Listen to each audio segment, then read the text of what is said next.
इस वक्त की बड़ी खबर आपको बता रहे हैं। राज्यसभा चुनाव को लेकर हलचल पूरी तरह से तेज हो चुकी है। 16 मार्च को चुनाव होंगे और इसके बाद 4 सीटों पर एनडीए की जीत तय मानी जा रही है, लेकिन 5वीं सीट पर खींचतान सामने उभर कर आ रही है। चाहे एआईएमआईएम हो, तेजस्वी यादव हो या एनडीए, हर किसी में खींचातानी देखने को मिल रही है इस 5वीं सीट को लेकर। इस मामले में ज्यादा अपडेट के साथ मेरे साथ जुड़ रहे हैं मेरे सहयोगी नवेंदु जी। सर, राज्यसभा चुनाव होने जा रहे हैं, लेकिन इसको लेकर पूरी तरह से हलचल तेज है अभी।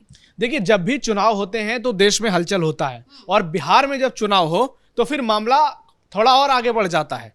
अभी विधानसभा चुनाव हुए और ऐसे बम्पर नतीजे सामने आए कि कई लोगों के होश उड़ गए।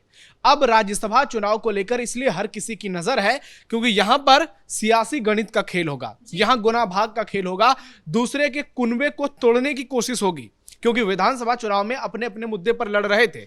चुनाव से पहले हमने देखा कई लोगों ने पार्टी बदली, इधर से उधर किया, लेकिन राज्यसभा चुनाव में असली गणितज्ञ कौन है, असली मैनेजमेंट कौन कर सकता है, मैनेजमेंट का मास्टरमाइंड कौन है, यह पता चलेगा। 4 सीट पर एनडीए की जीत तय मानी जा रही है, 2 जेडीयू के खाते में, 2 बीजेपी के खाते में। 5वें सीट को लेकर बवाल क्यों मचा हुआ, इसका 2 कारण है। पहला, किसकी जीत होगी 5वें सीट पर।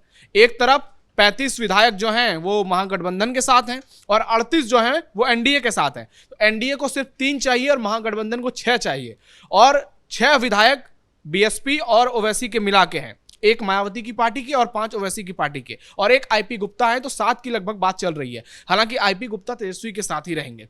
तो दोनों कारण जो है, ये पहला कारण है। और दूसरा कारण है कि एनडीए की ओर से ये 5वीं सीट किसे दी जाएगी, क्योंकि बीजेपी और जेडीयू 2-2 सीट इनका तय है। 5वीं सीट को लेकर अब सस्पेंस इसलिए तेज हो रहा है क्योंकि अंदर खाने जो हमें जानकारी मिली है, बहुत सारे लोगों से पटना में मैंने बातचीत की, तो कहा जा रहा है कि बीजेपी खुद 5वीं सीट लेना चाहती है, क्योंकि जेडीयू ने भी अंदर खाने बीजेपी को हरी झंडी दे दी है कि आप 5वीं सीट ले सकते हैं। लेकिन दिक्कत यह है कि 5वीं सीट वो सीट है उपेंद्र कुशवाहा की, आरएलएम सुप्रीमो की, जिन्होंने दावा किया है कि उनके साथ पहले से यह प्रॉमिस किया गया कि अभी आप कम सीटों पर कंप्रोमाइज कर लीजिए, विधानसभा चुनाव में केवल 6 सीटें दे रहे हैं, आगे चलकर आपको राज्यसभा की 1 सीट दी जाएगी। उपेंद्र कुशवाहा के साथ अगर यह प्रॉमिस किया गया तो जाहिर सी बात है उनकी मांग बहुत सही है। लेकिन उसके बाद आपने देखा होगा कैसे बिहार में समीकरण बदले। कुशवाहा को 6 सीटें मिली, 4 पर जीत दर्ज की, लेकिन उनमें से भी उनकी पत्नी को 1 टिकट दे दिया गया। उनकी पत्नी जीत के आई, फिर बेटा जो चुनाव नहीं जीते थे उनको मंत्री बना दिया गया, और अब उनको विधान परिषद भेजना पड़ेगा, क्योंकि अगर या तो कहीं उपचुनाव हो तो उनको जगह दी जाए, नहीं तो एक ही उपाय है कि एमएलसी चुनाव में उनको सीटें दी जाए, तभी दीपक प्रकाश मंत्री रह पाएंगे। तो ऐसे में उपेंद्र कुशवाहा के परिवार से कोई विधायक है, कोई मंत्री है, वो खुद आरएलएम के अध्यक्ष हैं, तो ऐसे में क्या पूरा परिवार बिहार की सरकार पर कब्जा करना चाहता है? सोशल मीडिया पर ये सवाल पूछे जा रहे हैं। दूसरी ओर उस सीट को लेकर चर्चा इसलिए भी तेज है क्योंकि नंबर गेम का बहुत बड़ा खेला है कि वो जो 6 विधायक हैं उसको कौन अपने तरफ कर पाएगा। क्योंकि अभी आईपी गुप्ता हैदराबाद गए थे, उनकी वहां पर ओवैसी से मुलाकात हुई, और तेजस्वी के वो करीबी हैं, तो बताया गया कि तेजस्वी का संदेश लेकर वो गए थे कि आप हमें विधानसभा राज्यसभा चुनाव के लिए समर्थन दीजिए।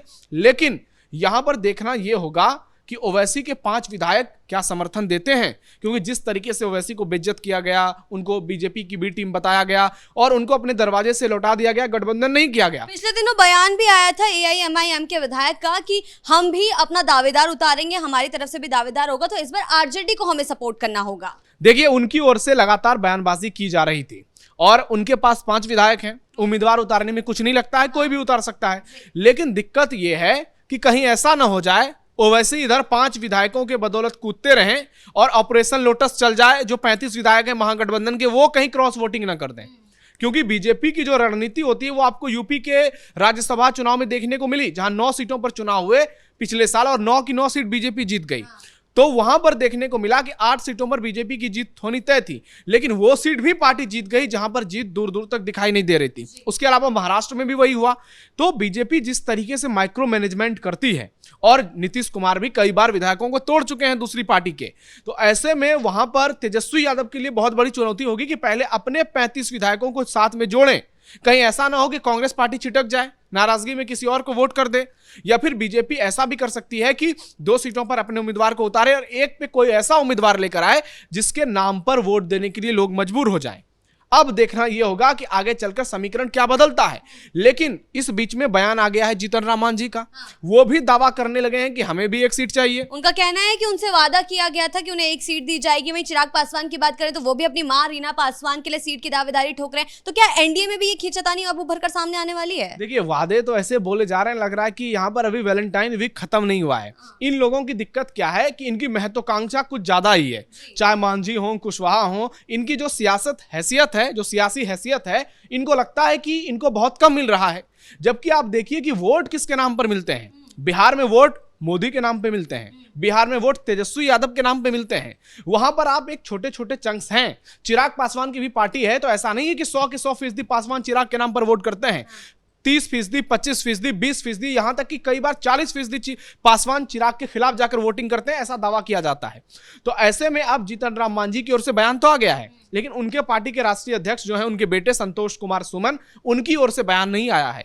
कहा जा रहा है कि मांझी ऐसी बयानबाजी जानबूझकर करते हैं और यह बीजेपी के इशारे पर भी होता है कि आप अगर ऐसी बयानबाजी देंगे तो जो गठबंधन के साथी हैं उन पर दबाव बढ़ेगा। तब फिर बीजेपी जेडीयू कहेगी कि अगर आप भी मांगोगे तो हम किसी को नहीं देंगे।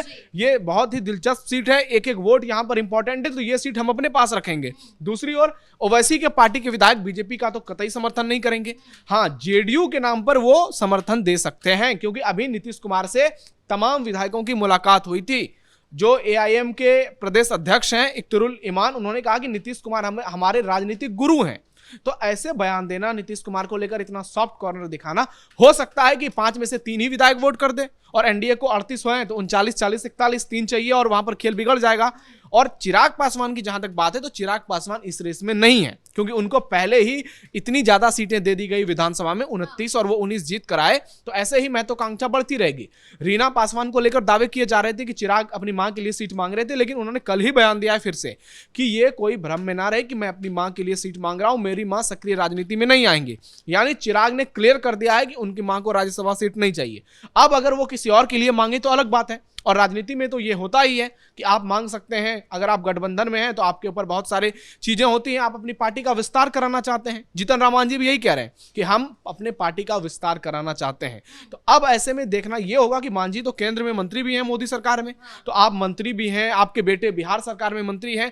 आप सिर्फ और सिर्फ अपने लिए मत चाहिए, आपके पार्टी की क्या स्थिति है आप ये भी देखिए। आपके विधायक जो जीते हैं, मांझी की पार्टी में भी वही है, एक विधायक उनकी बहू है, एक विधायक उनकी समधन है, बेटे खुद मंत्री हैं। तो यहां पर परिवारवाद का भी एक आरोप लगता है। और अब बिहार की स्थिति थोड़ी बदल गई है, क्योंकि नितिन नवीन के हाथों में कमान है। वो बीजेपी के राष्ट्रीय अध्यक्ष हैं, बिहार से आते हैं और चुनावी मैनेजमेंट बहुत तगड़ा करते हैं। तो इसलिए अब इन गठबंधन के साथियों को इतनी गलतफहमी में नहीं रहनी चाहिए। लेकिन इतना तय है कि जब तक अभी राज्यसभा चुनाव के लिए कोई फाइनल फॉर्मूला निकलकर एनडीए का सामने नहीं आएगा, तब तक एनडीए में घमासान मचेगा। लेकिन अगर तेजस्वी की भी बात करें तो तेजस्वी के हाथों से विधानसभा चुनाव तो गए, अब राज्यसभा चुनाव के लिए एक सीट बची हुई है। क्या उसमें वो हाथ पांव मारेंगे? अगर एआईएमआईएम का सपोर्ट नहीं मिलेगा तो उनकी फिर से सियासी जमीन खिसक जाएगी और ये बड़ा झटका हो सकता है उनके लिए। देखिए, तेजस्वी की हार तो तय है। 4 सीटों पर एक सीट के लिए वो दांव पेच लगा सकते हैं।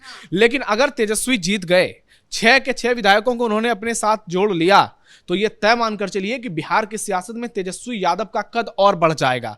क्योंकि मुकाबला वो वहां पर जीतेंगे जहां पर उनकी जीत की संभावनाएं बेहद कम नजर आ रही होंगी। और हालांकि जितने भी मैथमेटिक्स हैं वो तेजस्वी के अभी परे जा रहे हैं, क्योंकि उनको 6 का समर्थन चाहिए, 5 ओवैसी की पार्टी के हैं और 1 मायावती हैं। तो ऐसे में मायावती का रिस्पांस क्या होता है, वो किसको सपोर्ट करती हैं, क्योंकि अभी उत्तर प्रदेश में चुनाव होने वाले हैं, वो उस लिहाज से भी इशारा देने की कोशिश करेंगी। तो ऐसे में अब बिहार की राजनीति उस मोड़ पर पहुंच गई है जहां पर नेताओं को, गठबंधन वालों को यह साबित करना होगा कि इनमें से सबसे बेहतर राजनेता कौन है, इसमें सबसे शानदार मैनेजमेंट कौन करता है। क्योंकि अगर 5-0 से एनडीए जीतता है तो फिर मैसेज जाएगा कि एनडीए का बिहार में जो है वो आंधी चल रही है, एनडीए की तूफान आया हुआ है, लोगों ने मन बना लिया है। वहीं अगर तेजस्वी एक सीट जीत जाते हैं तो फिर नैरेटिव बदलेगा कि तेजस्वी की वापसी हो सकती है। हालांकि उनके ऊपर इतने केसेस हैं और अभी 9 मार्च से नियमित सुनवाई है, 3 तारीख को लालू प्रसाद यादव पर बड़ा फैसला आने वाला है, तो इसे लेकर बातें होंगी। लेकिन तेजस्वी यादव के रिवाइवल को लेकर भी चर्चा शुरू हो जाएगी कि इतनी मुश्किल परिस्थिति में अगर तेजस्वी सीट जिता सकते हैं तो निश्चित तौर पर आने वाले समय में आरजेडी फाइट कर सकती है, आरजेडी कमबैक कर सकती है। तो ऐसे में ये 5वीं सीट जो है ये ना सिर्फ एक कहें कि सीट आंकड़े या फिर गणितों की लड़ाई बन गई है, बल्कि ये साख की इज्जत की सवाल है। कौन वहां पर अपने कुनबे को बेहतर तरीके से जोड़कर रख सकता है, कौन दूसरे के कुनबे में ऐसी सेंधमारी करता है जो कि लाठी भी ना टूटे और सांप भी मर जाए। तो ऐसे में बिहार में राज्यसभा चुनाव जो है वो बेहद दिलचस्प हो गया है। 8-9 राज्यों में और चुनाव हो रहे हैं, लेकिन हर किसी का फोकस बिहार पर है। चुनाव अभी बंगाल में होने हैं। अब देखना होगा कि यहां से जेडीयू किन 2 लोगों को टिकट देती है। क्या हरिवंश रिपीट होंगे? रामनाथ ठाकुर की तो संभावना पूरी तरह से जताई जा रही है कि उनको रिपीट किया ही जाएगा। अब बीजेपी किसे भेजेगी? क्या नितिन नवीन जाएंगे या फिर उनको बंगाल से भेजा जाएगा, क्योंकि बंगाल में कास्ट वोटर का एक बड़ा तबका है जिस पर बीजेपी की नजर है। पवन सिंह को लेकर चर्चा हो रही है। तो ऐसे में अभी यूजीसी का मुद्दा है, क्या किसी ब्राह्मण को आगे किया जाएगा, किसी ठाकुर को आगे किया जाएगा। तो ऐसे में अब सियासी संभावनाएं जो है उसे लेकर अटकलों का बाजार गर्म है और आने वाले समय में इसी तरीके के बहुत सारे सवाल आएंगे, बहुत सारी कयासें आएंगी, बहुत सारे सूत्रों के हवाले से खबर आएगी, लेकिन पर्चे पर किसका नाम लिखा होगा ये दिल्ली से ही फैसला होगा। जी बहुत बहुत धन्यवाद आपके इन तमाम जानकारियों के लिए। तो कुल मिलाकर बिहार की सियासत राजनीति का एक ऐसा केंद्र है जहां कभी भी समीकरण बदल सकते हैं। तो देखने वाली बात यह होगी कि राज्यसभा चुनाव में क्या तेजस्वी इस बार बाजी मार पाएंगे, क्योंकि 4 सीट में एनडीए की जीत तो पहले से तय है, लेकिन एक सीट पर जिस तरीके का दांव पेच चल रहा है वो देखना दिलचस्प रहेगा कि आखिर कौन इस बार बाजी मार ले जाता है। ब्रेकिंग न्यूज में फिलहाल इतना ही। कैमरा पर्सन कुणाल के साथ मैं शिवानी रतूड़ी, कैपिटल टीवी बिहार।